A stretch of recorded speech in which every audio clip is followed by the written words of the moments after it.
Hi friends, welcome to Law of Attraction Day 10 session. Happy morning అందరికీ. So wonderful knowledge అనేది మనం ఇంతవరకు నేర్చుకుంటున్నాం. అలానే ఇప్పుడు కూడా ఎక్సలెంట్ నాలెడ్జ్ అనేది తెలుసుకుందాం ఫ్రెండ్స్. సో మరి ఈ రోజులో భాగంగా ఏంటంటే కనుక మనం ఎక్కువగా సాడ్గా ఫీల్ అవుతూ ఉంటాం, బాధగా ఫీల్ అవుతాం. ఎందుకంటే ఎప్పుడంటే కనుక మనం ఒకరి దగ్గరికి వెళ్ళి ఒక ప్రోడక్ట్ని తీసుకోమన్నప్పుడు వాళ్ళు కనుక రిజెక్ట్ చేస్తే మనం బాధగా ఫీల్ అవుతామని.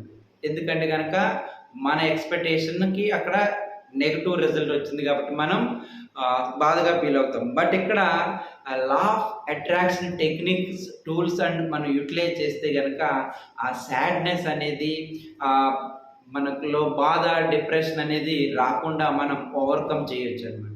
సో ఎందుకంటే కనుక మనం హై వైబ్రేషన్లు ఉంటే మనకి హై రిజల్ట్ వస్తాయి, లో వైబ్రేషన్లు ఉంటే మనకి ఆ రిజల్ట్ అయినా రావన్నమాట. ఎప్పుడైతే డిప్రెషన్ మోడ్లోకి వెళ్తామో ఇంకా డిప్రెషన్ అనే మనం అట్రాక్ట్ చేస్తుంటాము. అదే డిప్రెషన్ తోటి మళ్ళీ నెక్స్ట్ వేరే కస్టమర్ దగ్గరికి వెళ్తే మనం మళ్ళీ అదే అట్రాక్ట్ చేస్తూ ఉంటాం అనమాట. అలా ఆ స్టేట్ని మన మైండ్ స్టేట్ని కనుక చేంజ్ చేసుకుంటే 100% మన యొక్క ఏదైతే ప్రొడక్టివిటీ సేల్స్ కానీ ఉంటాయో 100% మనం బెటర్గా తీసుకోవచ్చు. దాంతోపాటుగా మనకి బిలీఫ్స్ కూడా ఏంటంటే కనుక ప్రతిదీ నమ్మం అనమాట. I don't believe I can get success, I become a good trainer, I become a excellent entrepreneur, I become a extra high income earner. ఇవన్నీ కూడా మనం ఆలోచించడానికి చాలా తక్కువ చిన్నగా అనిపిస్తూ ఉంటాయి మనకి. వాటి వల్ల మనం ఏంటంటే కనుక మన ఆలోచనలకు అందవన్నమాట అవి. సో మనం వాటిని నెగ్లెక్ట్ చేసేస్తూ ఉంటాం, బిలీవ్ చేయమన్నమాట. ఇలా బిలీవ్ చేయకపోవడం వల్ల ఏమవుతాయి కనుక వాటిని మనం పొందలేమన్నమాట. డౌటీశ్వర్లు ఎప్పటికీ కూడా కోటీశ్వర్లు కాలేరు. అంటే కోటీశ్వర్లు కావాలంటే డౌట్స్ అనేవి ఉండకూడదు అన్నమాట. 100% బిలీఫ్ అని ఉన్నప్పుడే మనం అది పొందడం అనేది జరుగుతుంది. అలానే ప్రతిదీ కూడా మనం ఏం చేస్తామంటే కనుక మేనిఫెస్ట్ చేస్తాం, స్ట్రాంగ్ బిలీవ్ చేసుకుంటాం అనమాట. మనం ఎప్పుడైతే మన మైండ్ సెట్ అనేది స్ట్రాంగ్గా ఉంటుందో 100% రిజల్ట్ అనేది ఎఫెక్టివ్గా ఉంటాయి. వీక్గా ఉన్నప్పుడు మన వచ్చేటువంటి రిజల్ట్ కూడా నెగిటివ్ రిజల్టే వస్తాయి అనమాట. అలా ప్రతిదీ కూడా మనకి ఇంకా మనం ఏదన్నా స్టార్ట్ చేద్దామంటే చాలా మనకి ఏజ్ తక్కువ ఉంది, ఐఎమ్ వెరీ టూ ఓల్డ్, అలా రకరకాల కారణాలు చెప్పేస్తూ ఉంటాం అనమాట.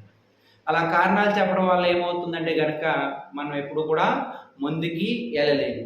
సింపుల్ ఎగ్జాంపుల్ చూస్తే కనుక మెక్డొనాల్డ్ ఓనర్ ఆయన కూడా 60 సంవత్సరాల ఏజ్లో ఆల్మోస్ట్ కేఎఫ్సిని స్టార్ట్ చేయడం జరిగింది.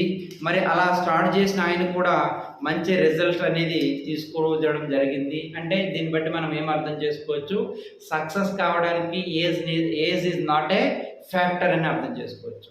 దాంతోపాటు మనం ఏదైనా ఒక దాన్ని పొందాలంటే అది మినిమం 68 సెకండ్ మన మైండ్లో థింక్ చేయాలన్నమాట, హోల్డ్ చేయాలి. చేయడం వల్ల ఆ థాట్ అనేది ప్యూర్ ఎఫెక్టివ్ అవుతుంది అనమాట. అలా చేయడం వల్ల ఏమవుతుందంటే కనుక అది ఒక ప్రొడక్టివ్ థాట్ కింద జనరేట్ అనేది అవుతూ ఉందన్నమాట. దాని యొక్క ఎఫెక్టివ్నెస్ కూడా పెరుగుతుంది అనమాట. ఫస్ట్ మనం దేన్నైతే ఫోకస్ చేస్తామో దాన్ని ఫస్ట్ ఒక 17 సెకండ్స్, దాని తర్వాత ఒక 34 సెకండ్స్, నెక్స్ట్ ఒక 51 సెకండ్స్, నెక్స్ట్ ఒక 68 సెకండ్స్, అలా మనం దాన్ని ఎప్పుడైతే హోల్డ్ చేస్తామో ఆ థాట్ అనేది ఎఫెక్టివ్గా తయారవుతుంది. అలానే ప్రతిదీ కూడా మనం నెగిటివ్గా వాళ్ళు సపోర్ట్ చేయట్లేదు, వీళ్ళు సపోర్ట్ చేయట్లేదు అని బ్లేమ్ చేసుకోకుండా మనకు అందరూ సపోర్ట్ చేస్తున్నారు అనేటువంటి కోణంలో కనుక మన మైండ్ని ట్రైన్ చేస్తే 100% universe is abundant, universe is support you, universe will give everything for you if you are ask. If there is no task without ask. మనం అడగందే అమ్మాయినా పెట్టదంటారు. ఫస్ట్ మనం అడిగితే ప్రతిదీ మనకి వచ్చి చేరుతుంది అనమాట. మనం కావాలనుకున్నది వచ్చి చేరుతుంది అనమాట. మనం ఏదైతే అనుకుంటామో అన్నీ కూడా పొందడం జరుగుతుంది అనమాట. అలా ప్రతిదీ కూడా మనం పాజిటివిటీని జనరేట్ చేసుకోవచ్చు సింపుల్ టెక్నిక్స్ ద్వారా అనమాట. ఓకే అండి. So thank you very much, have a nice day.